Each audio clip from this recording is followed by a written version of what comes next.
am not new to Tamil Nadu. In fact, I think whenever I happen to be put in charge of Tamil Nadu Congress, the DMK and Congress alliance always won. That is there. It happens to be there. So we have a very strong alliance under the leadership of DMK, MK Stalin. It is ever strong because I have seen the politics of close proximity. I have seen the politics of Tamil Nadu, and in my memory, particularly when Kalainar was there, the alliance today of the DMK and alliance with the Congress is ever stronger.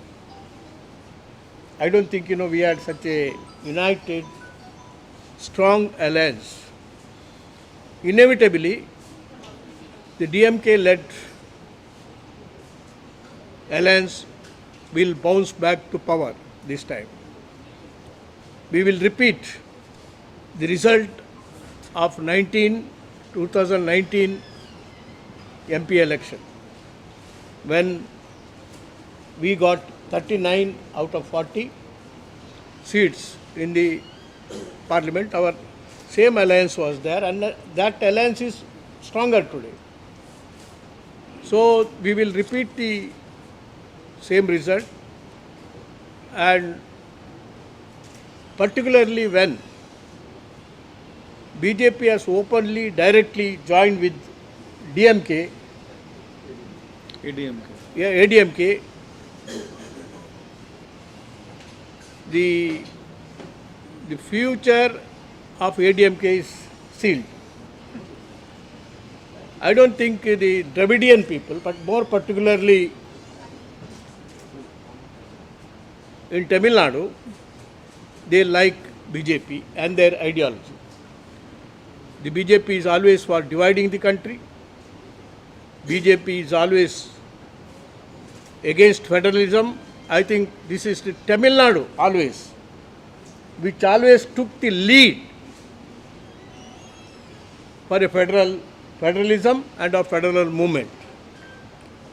Many fights, historical fights have taken place here.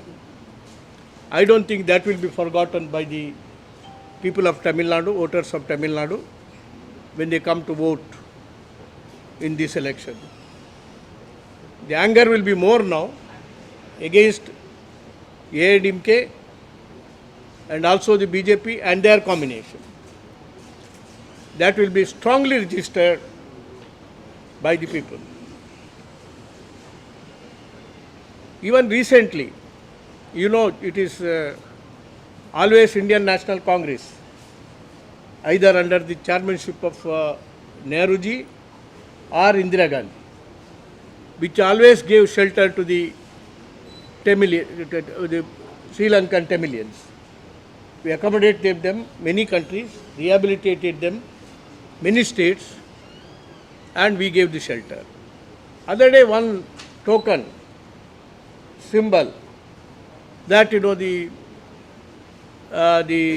UNHR, HRC